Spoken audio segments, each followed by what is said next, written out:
فعلا مش مراتي، اسراء فعلا يا جماعه اختي، وفريده بنت اخويا. وانا بعترف بده. صباح الخير، عاملين ايه؟ وحشتونا جدا. اسفين على التاخير، عندي تصوير، فده اللي خلاني ان انا ما عرفش ان انا اصور معاكم هنا فيديو. النهارده طالعين انا واسراء نعترف بحاجه كبيره جدا، لان في حد ضغط علينا وقال ان هو هيفضحنا، وقال ان احنا لازم نتكلم ولازم نقول، وعشان كده قررنا ان احنا نقول ايه يا اسراء؟ نقول الحقيقه، وكمان ده يعني معاه سكرينات لينا ومعاه الحقيقه كامله. فاحنا بصراحه يعني قلنا ان احنا خفنا ولازم نقول فعلا الحقيقه عشان الناس ما تزعلش مننا. صراحه اكرامي طول الليل يعني ما بينامش، يعني من كتر ما جاله اللي هو قال له ان هو يفضحه دوت، وان هو معاه كل حاجه، فقلنا لا لازم نطلع نقول الحقيقه. وبعدين هو الكذب اصلا ملوش رجلين، يعني الكذب يا جماعه اصلا نهايته ملوش رجلين، فعشان كده قررت انا واسراء النهارده احنا نشارك بعض، وبعد تفكير بالليل طول الليل واحنا بنفكر مع بعضينا ان احنا نطلع نعترف ونقول ده. بس قبل ما انا اتكلم ولا اقول اي حاجه خالص تماما، عايزين بس الاول نبارك للشخص اللي كسب بالفيديو اللي فات على اكبر حد عمل كومنتات، فاطمه، ودخلت كلمتني زي ما انتم شايفين وبعت لها الفلوس. ومن النهارده برضو اكتر حد هيعمل عدد كومنتات ويكتب في الكومنتات هنختاره وهنكسبه الفيديو الجاي باذن الله، ويكسب معانا الفيديو الجاي 100 جنيه فودافون كاش. المهم بقى نخش في الموضوع على طول. زي ما انتم شايفين كده، اقسم بالله فريده مش بنتكم، وانا عارف كل الحكايه دي بتبقى بنت اخوك، واسراء اختك، وانتوا قاعدين مع بعض، وهفضحك لاني انا جارك في بيتكم القديم، ومش هسيبك غير لما افضحك قدام كل الناس. لو راجل اطلع واعترف بالحقيقه يا اكرم.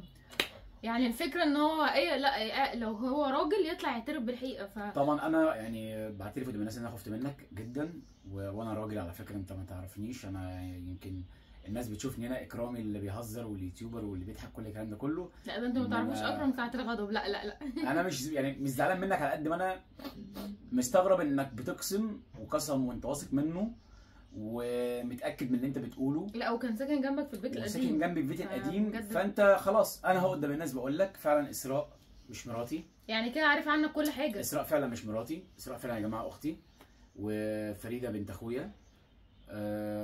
وانا بعترف بده لحد ما يجي اثبات منك موثق. انا اتعمدت ان انا ارد عليك انت بالذات، لان كل كومنت بيتكرر لي في كل حته في الدنيا، وغير يا جماعه الاهانات اللي اتقال منه ان هو انت تقول لي وانت راجل، فانا ابني راجل، انا مش خايف منك، انت فاهم؟ فانا قدام الناس بعترف فعلا اسراء مش مراتي، وفريده مش بنته، فريده بنت اخوه، فريده بنت اخويا، لحد ما يجيب لك بقى الاثبات اللي هو لحد ما انت تبعت لي. يعني انا هعمل نفسي ان انا يا سيدي انت اللي صادق، خلاص ابعت لي الاثبات. اقسم بالله 3 مرات ان انت لو بعت لي اثبات ان اسراء مش مراتي، اسراء اختي، وفريده مش بنتي، لا اطلع قدام الناس بالاثبات اللي انت هتبعته، حتى لو تبعت لي فيديو كامل هنزله لك. تمام؟ طالما انت واثق من ده وانت جاري زي ما انت بتقول، وفي نفس الوقت انت قايل اسمي القديم، يعني انت قايل ايوه طالما واثق من الكلام يبقى خليك قد الكلام دوت. خليك قد الكلام، مش قصه ان احنا بناخد بكومنت جنب او كومنتين 3 ضايقونا، لا هي مش دي الفكره خالص.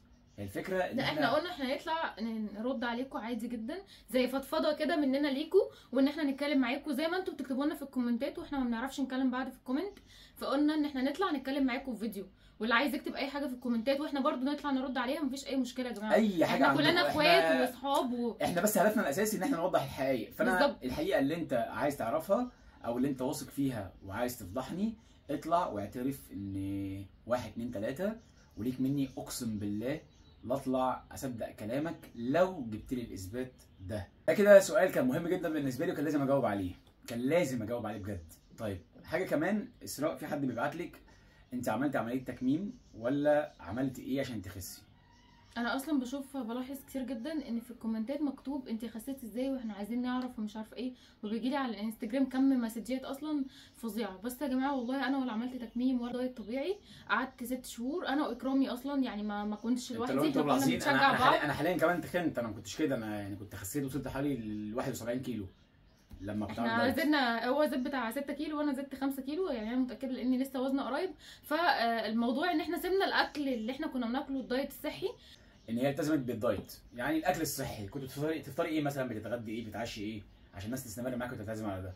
كنت بفطر 2 بيضه مسلوقين عشان البروتين بيقعد اكبر وقت من ان هو يتهضم، وعيش توست او عيش سن، ما كنتش باكل اي نشويات خالص، ولا فينو ولا عيش ولا الحاجات دي. يعني شغل بقى الاربع خمس ترغيفه على الفطار والكلام ده خالص كله خالص. بنعوه، مفيش، بديله بعيش توست.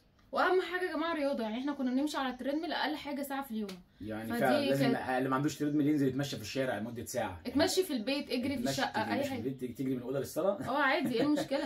لا والله انزلي اتمشى في الشارع، يعني اتمشى كل يوم ساعه كده في الشارع. ما هي مثلا لو ام معاها اطفال هتنزل تمشي في الشارع يعني ازاي؟ تاخدهم وتتمشى، مش لازم تركب. هيقعدوا يعيطوا ويقولوا لها رجلينا واجعين. هو كل الخلاصه ان الموضوع بيتلخص في ان الموضوع كان اكل صحي والتزام، ان هي الفطار بتاعك كان زي ما قلت لكم بيض وسلطه، يعني اي وجبه فيها بروتينات. ايوه، بروتينات ولا يكون بروتين، يكون مشوي او مسلوق، وما يكونش محمر بزيت ولا اي حاجه. يعني بقى ده وجبه الغداء اللي هو بروتين. تمام. وسلطه طبعا اهم حاجه، والسلطه تبقى في الاول علشان تحس بالشبع. وفي في العشاء ما كنتش بتعشى غير زبادي لايت وثمره فاكهه بس. وتقفل بقى المعده عندك على الساعه كام؟ على الساعه 7. يعني الساعه 7 ده تكون بالنسبه لك خلاص اللي هو كوبايه الزبادي، وانت كده خلاص عملت مع نفسك الجميله قوي. بالظبط. لا ليه علاقه بقى يا جماعه ببراشيم ولا دكاتره ولا استشارات، قسما بالله كل القصه بتتلخص في انت الاكل الصحي اللي بتاكله، وكمل ميه تشربه، يعني اشرب ميه كتير يوميا. ايوه فعلا. انا حاليا اهو بنفسي ارجع تاني، بس يعني هنرجع ان شاء الله باذن الله. اخر بقى سؤال معانا النهارده اللي هو بتاع، على فكره المقلب الاخير يا اسراء يدل انك هتقلعي الحجاب. جاوبي. ده جاوب على ايه؟ جاوب على ايه بس؟ ما تقلعي الحجاب ده يا اسراء. صح. انا حاسه برضو ان الجو حرر اليومين دول يا جماعه. مش معنى ان انا عملت تربون عشان احنا مثلا كتغيير، او باهم حاجه ان رقبتي مش باينه، اهم حاجه شعري مش باين. بس عندي سؤال، يعني طالما خلاص الواحد مش مبين رقبته، وانا كنت لابسه باضي لغايه هنا تمام، يعني الحته دي اللي هي كانت باينه، اللي هي عامه بتبقى باينه اصلا من حجابنا تمام، وشعري مش باين ولا اي حاجه من شعري باينه، فخلاص ده مش حرام.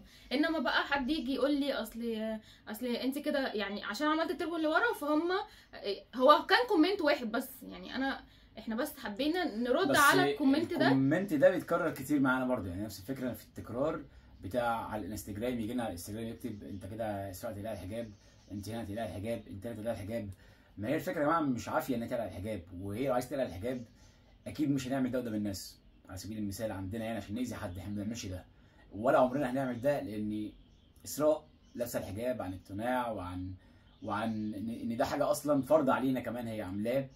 ف ليه هم يمكن عشان شايفين ان ناس كتير قوي مثلا لما الحاجات دي ده مش هيحصل، ده عمره ما هيحصل، لان احنا ممكن اصلا نسيب اليوتيوب، بس اسراء ما تعملش كده. ده طبعا استحاله بالنسبه لي. وبصرف النظر عن اليوتيوب وعن الجو ده، انا كاكرامي عامه لا، يعني حتى لو هي حبت في يوم من الايام مرة، طبعا انا عمري ما هسمح بده ان هي تعمله، يعني مش ان انا، اصل في الحالتين احنا لينا ربنا بيحاسب الانسان وهي عمرها ما تعمله. هي واحده يعني اتربت على الحجاب وحابه الحجاب وحابه ده الحمد لله. فدي حاجه ما تضايقكش ان انت تقول لي او تفضل تكرر كومنت اسراء قلع الحجاب او اسراء طلع الحجاب او ده مش منظر لبس، ده مش منظر. هي مش طالعه بشكل مثلا شكله لا قدر الله وحش او حاجه لا سمح الله تسيء لحد. احنا بنراعي كل حاجه عشان ما تسيئش ليكم، اقسم بالله. يعني قبل ما بنطلع حتى في اولادنا، قبل ما نفكر نعمل حاجه بنبقى ها اسراء ده كده هيضر الناس في حاجه؟ لا مش هيضر. ده شكله حلو؟ لا مش شكله حلو. ده فانتوا متخيلين احنا بنراعي قد ايه انتوا في المقام الاول معانا؟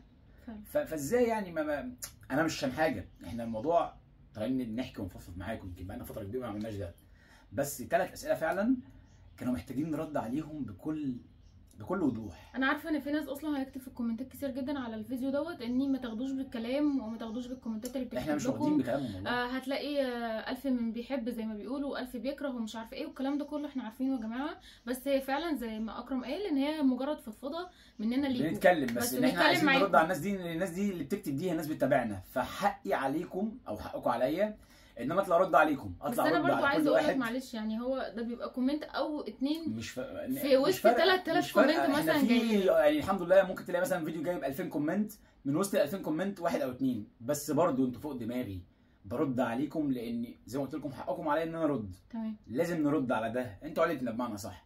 نتمنى نكون وضحنا لكم ان احنا يا جماعه مش هنستغل حاجه قصاد حاجه. وكان اهم نقطه بالنسبه لي ان قصه ان فريده واسراء مش يعني اسراء اختي، ايوه اسراء اختي وفريده مش بنتي. انا لحد اشعار اخر، لحد ما تبعت لي في يوم من الايام اللي يثبت ان اسراء فعلا مش مراتي وفريده اختي. ايوه هو قال ان معاه فيديو، معاه اثباتات. انت قلت معاك اثباتات، فعايزينها بقى عايزينها ابعت لي وانا مستنيك حقيقي بجد. ويا رب كنت طولت عليكم النهارده، وهتوحشوني جدا، واستنونا الفيديو اللي جاي. شجعونا يا جماعه، تشجيع كبير. كومنتاتكم اللي انا بخش اقراها دي، انا ما بسيبش كومنت غير لما بقراه، وهتلاقوني حتى بعمل لكم قلوب. ايوه بس فعلا. ولو في اي حاجه في قلبكم او اي حاجه عايزين تقولوها ابعتوها قولوها وانا هطلع ارد برضه. ايوه لينك الانستجرام تحت، واي فيديو عايزين ان احنا نعمله مثلا، او فيديو في بالكم انتوا عايزيننا ان احنا كاسراء واكرم اكتبوا اللي انتوا عايزين اعمله. اعملوا بس وحشونا وخدنا من وقتكم جدا. سلام.